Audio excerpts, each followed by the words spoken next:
buenos días, bienvenidos al plató de Faro TV. Hoy nos acompaña Margarita Martínez Escamilla, catedrática de Derecho Penal de la Universidad Complutense de Madrid, y Ramiro García de Dios, magistrado y quien actualmente ejerce como juez de control del Centro de Internamiento de Extranjeros de Medialuche, en Madrid. Buenos días, Margarita, Ramiro, y muchas gracias por vuestra visita al plató de Faro Televisión. Buenos días. Buenos días y gracias a vosotros. Margarita y Ramiro ayer participaron en la presentación del libro Derechos Humanos y Justicia Universal en la Frontera Sur, que ha sido editado por la Universidad de Granada. Y bien, tú, Margarita, como participante en la ponencia de este libro, ¿qué balance harías de la situación de los derechos humanos en las fronteras de Melilla y Ceuta?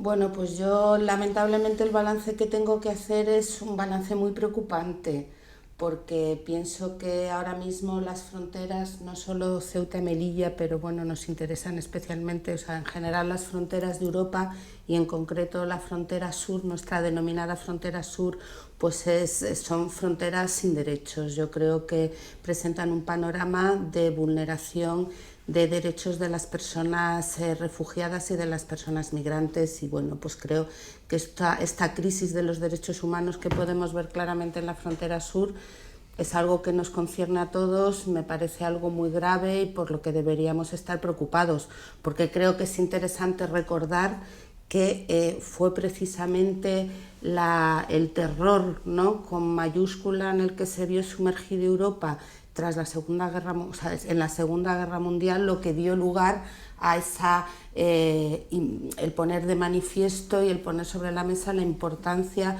de los derechos humanos, la importancia de la universalización de los derechos humanos, que no sean solo algunos los derechos de determinados nacionales, sino derechos que emanan de la dignidad de la persona. Y fue la necesidad y la intención de no volver a esa barbarie no tan terrorífica que vivió Europa en la Segunda Guerra Mundial lo que llevó a la Declaración Universal de Derechos Humanos y a otras normas internacionales de derechos humanos que lamentablemente se están vulnerando por los estados en las fronteras y en concreto lamentablemente en la frontera de Melilla. Y esos derechos humanos también se están vulnerando en los centros de internamiento de extranjeros. Ramiro, en tu experiencia en el control del de Madrid, ¿qué valoración nos podrías hacer? Bueno, yo creo que para empezar, desde mi modesta opinión jurídica, pero bueno, que sería un poco largo de explicar, la propia existencia de los centros de internamiento, su propia existencia, ya supone, diríamos, un apartamiento de lo que debe ser una comprensión de la efectividad de los derechos humanos. Es decir, que se interne y se pueda privar de libertad a seres humanos por puras infracciones administrativas, en mi modesta opinión, ya supone una vulneración de los derechos humanos. Sé de sobra que el Tribunal Constitucional declaró que los centros de internamiento podían existir y que se podían internar.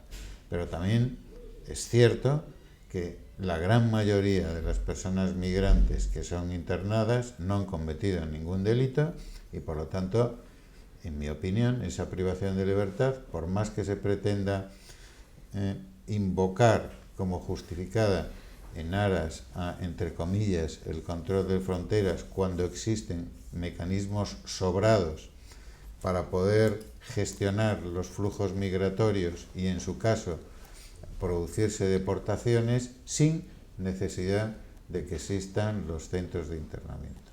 Es cierto que se pretende justificar la existencia de los centros de internamiento diciendo que ahí van también personas que han cometido delitos. Yo no lo discuto, pero las personas que cometen delitos y están en prisión y se les sustituye las penas, bien totalmente o bien parcialmente, por la expulsión, pueden ser perfectamente documentados y expulsados desde las propias prisiones. Y por lo tanto es un argumento falaz el pretender sostener el mantenimiento de los centros de internamiento con ese tipo de argumentos. Y ya si nos metemos con los irregulares, yo creo, para empezar, que la irregularidad sobrevenida jamás debería de ser, o sea, es más, En mi opinión, la regulación española en cómo a inmigrantes regulares de origen y durante varios años los puede acabar abocando porque la crisis económica les coge sin que nadie les dé un permiso de trabajo y eso les impide obtener el permiso de residencia, eso en mi opinión es vulneración indirecta de los derechos humanos y concretamente del articulado de la Declaración Universal respecto a un derecho básico humano, que es el derecho a sobrevivir, el derecho a poder vivir dignamente. Entonces, propones el cierre de esos centros de internamiento. Yo creo que he propuesto el cierre de los centros de internamiento, vamos, creo que está clara mi posición. Ahora, yo soy juez y tengo que respetar como tal la existencia de los CIES, cumplir mi función de acuerdo con la ley y de acuerdo con el reglamento. Y lo que hago en mi función es tratar de evitar que precisamente los derechos y libertades de las personas internadas, que son todos, porque parece ser que el gobierno o el subsistema policial no se ha leído bien la ley de extranjería y el reglamento. Solo están privados exclusivamente de la libertad. El resto, basta leer la ley y el reglamento, tienen y deben de disfrutar de todos los derechos que reconoce el ordenamiento jurídico. Y esa es mi tarea y en eso hemos procurado, porque claro, yo soy uno de los jueces de control, somos 3 en Madrid. Y bueno, pues desde el primer momento hemos intentado, ante una situación desoladora en el año 2009 cuando empezamos, pues tratar de, diríamos, remediar esa situación de auténtica, no ya vulneración, sino, yo ya lo he definido a los CIES como centros de sufrimiento, como espacios de opacidad e impunidad policial. Y esta definición mía, que la pongo de relieve frente al concepto y definición y naturaleza jurídica de la ley de establecimientos públicos de carácter no penitenciario, también he dicho que, en mi opinión empírica además, son de peor condición que los centros penitenciarios, sin pretender que haya un tratamiento de régimen penitenciario, sino simplemente que, por ejemplo, las condiciones de vida, la existencia de medios, por ejemplo, de servicios sanitarios, servicios jurídicos, servicios culturales, etcétera, existieran realmente, que no existiera el hacinamiento. La Ley General Penitenciaria, una persona por celda o habitación. Es cierto que en algunas prisiones hay 2. En el CIE de Aluche, Madrid, la regla general es 8 y 6 en unas celdas habitaciones, que cualquiera que haya visto las celdas habitaciones verá que el espacio es mínimo. Y nosotros, cuando empezamos en el diciembre del 2009 y durante el año 2010 y una parte del 11 y a partir del 11 bajó, había verdaderas situaciones de hacinamiento. Y hablando del caso en concreto en Melilla, el CETI, tú, Margarita, ¿qué información tienes de la situación en el interior? ¿Qué informes tienes? Bueno, yo no tengo una información directa, o sea, no conozco la realidad del CETI y bueno, pues la opinión que yo pueda tener es una opinión de, bueno, pues lo que me he podido informar, ¿no? Bueno, entiendo que que actualmente parece ser que el índice de personas refugiadas del CETI es muy importante y que, desde luego, para personas que tienen una situación de necesidad de asilo y de protección internacional, que desde luego no son centros, y bueno, pues tienen vienen con una mochila de problemas y de experiencias en muchos casos traumáticas, son familias, son niños. Pues yo no conozco el CETI, pero todo parece indicar que no es un sitio adecuado para personas solicitantes de asilo y de protección internacional, y probablemente no es un sitio adecuado para ninguna persona, ¿no? Entonces, bueno, pues en principio, si no es un centro adecuado, debería derivárseles a todos a la península lo antes posible. tenéis previsto en visitarlo y entrevistaros con personas que están allí acogidas, pero también habéis visitado la frontera. Y hablando de frontera, ¿qué opinas de que se aplique un protocolo, que se conceda un protocolo de actuación a la Guardia Civil en este asunto del control de la frontera?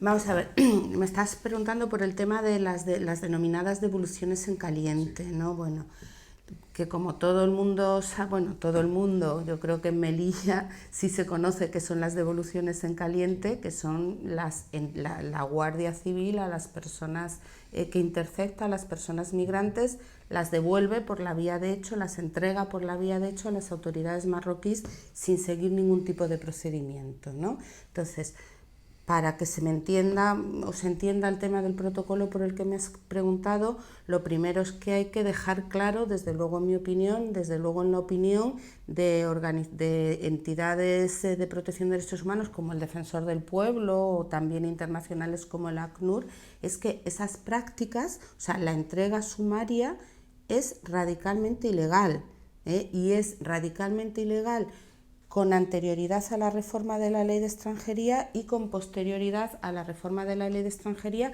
que pretendidamente se hizo para dar cobertura a legalidad a estas prácticas y introdujo la figura de los rechazos en frontera. Y si me permites, muy rápidamente explicar por qué, porque claro, no todo el mundo tiene que ser jurista, no todo el mundo tiene por qué saber por qué esto es ilegal, ¿no? O creerme, hacer un acto de fe, decir que... Pero yo creo que se puede entender fácilmente, que cualquiera podemos entenderlo fácilmente. O sea, no se trata de que toda persona, o sea, según las normas las podemos criticar, ¿no? Pero según la normativa vigente, no se trata de que toda persona que accede a territorio español tenga derecho a quedarse. Pero sí lo que tiene derecho es a que su entrega, su devolución, se realice siguiendo un procedimiento en el que esa persona tiene derecho a alegar su situación, tiene derecho a abrir la boca. ¿Por qué? Porque España, aunque puede invocar su soberanía nacional para decir, pues yo acepto a esta persona o no acepto a esta persona, pero se ha comprometido a través de la firma de tratados internacionales y de instrumentos internacionales de protección de derechos, se ha comprometido a tutelar determinadas situaciones de personas especialmente vulnerables, como son los solicitantes de asilo o de protección internacional, como son los menores no acompañados. Entonces, hay una serie de situaciones que nuestro país tiene obligación de tutelar, porque así lo ha decidido y porque le honra, porque pues es una cuestión de derechos humanos básicos. ¿Qué es lo que sucede? Que si yo a una persona, según cómo entra, la cojo y la devuelvo sin abrir la boca, pues no dejo que esa persona me pueda decir, yo soy un menor de edad, yo soy una persona solicitante de asilo, yo estoy huyendo de la guerra, yo estoy huyendo de la trata. Usted me está vulnerando mi derecho al principio de no devolución porque me está entregando a las autoridades marroquíes porque el Consejo de Europa ha dicho que son una fuerza de seguridad que vulneran, que ejercen un trato violento contra los refugiados.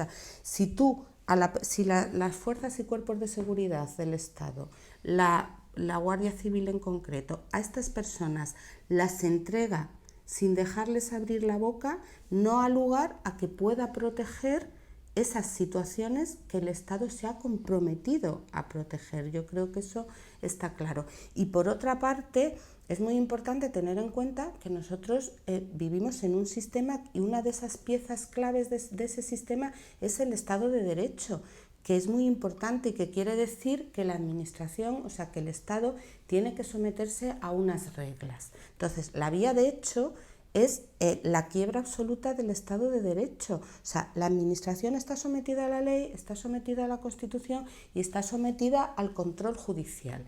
Si a mí me cogen y me echan sin identificarme, sin tomarme huellas, sin una mínima resolución, ¿cómo yo puedo impugnar esa actuación judicial? ¿Cómo puedo, esa actuación administrativa? ¿Cómo puedo yo llevar esto a los tribunales? Yo creo que es muy claro de entender que las devoluciones en caliente son ilegales, porque además así lo dice el rechazo en frontera, la figura del rechazo en frontera con las que se les intentó dotar de cobertura legal. O sea, el rechazo en frontera dice que la ley de extranjería, la disposición adicional 10ª, que establece un régimen para Ceuta y Melilla, que establece el rechazo en frontera, dice textualmente que los rechazos se practicarán observando los derechos, la normativa internacional de derechos humanos y de protección internacional. Bueno, pues la vía de hecho hace imposible que tú respetes esa normativa por las razones que te estoy diciendo. Entonces, tras la reforma de la ley de extranjería, las devoluciones en caliente siguen siendo radicalmente ilegales. ¿Cuál es la situación actual? Y ahora, después de esta larga introducción, intento responder a tu pregunta acerca del protocolo. O sea, ¿cuál es la situación actual, por ejemplo, de la Guardia Civil que opera en la valla? Pues es peor que la que existía antes, porque ahora mismo tenemos una norma que dice que usted entregue a esta persona y en la entrega tiene que usted que respetar la normativa internacional de derechos humanos.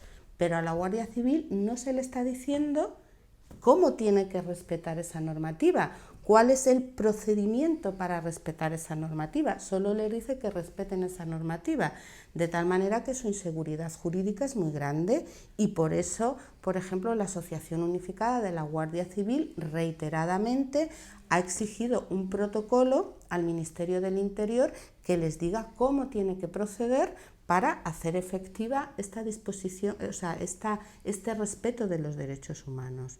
Y el Defensor del Pueblo, por ejemplo, también hizo una recomendación al Ministerio del Interior diciendo que se dictara un reglamento, que tiene mayor rango obviamente que un protocolo, en el que se estableciera cuál era el procedimiento para el respeto de estos derechos.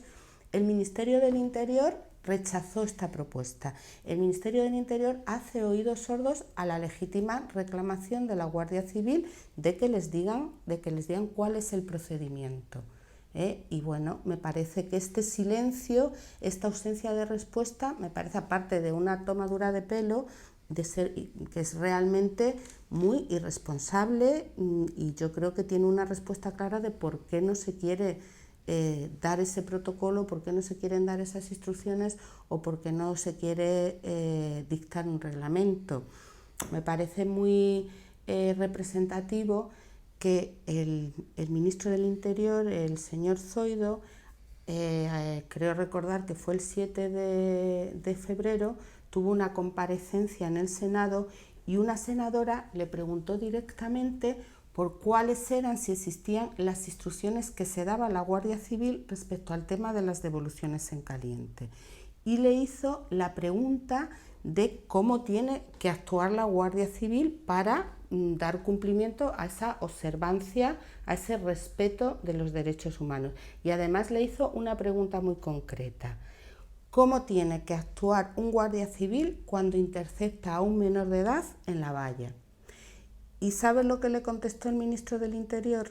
Pues le contestó que Ceuta y Melilla es España, que hay mucha hambre en el mundo y que a él también le da mucha pena y que la Guardia Civil no necesita un protocolo ni necesita instrucciones porque la Guardia Civil siempre actúa observando y respetando los derechos humanos. Es decir, no le respondió. ¿Por qué el ministro no quiere responder? Y ya intento resumir por 3 razones. Primero, porque sabe perfectamente, porque además el ministro del Interior es juez, es jurista, él sabe perfectamente que las devoluciones en caliente son ilegales. Segunda razón, porque quiere que se sigan practicando las devoluciones ilegales, las devoluciones sumarias. Y la tercera razón es porque no quiere ordenarlas expresamente, porque si él las ordena expresamente es más fácil que sea él quien responda penalmente, por ejemplo, por un delito de prevaricación por su voluntad de no respetar los derechos humanos en la frontera sur, mientras que ahora es más factible que el que responda sea el guardia civil que actúa en la valla y no él, que es el verdadero responsable y el primer responsable de lo que está sucediendo, de que el Estado esté actuando al margen de la ley en nuestra frontera sur. Quería preguntarle a Ramiro sobre qué reformas legales se pueden adoptar para garantizar el cumplimiento de los derechos humanos en la frontera sur y también en los CIE, por supuesto.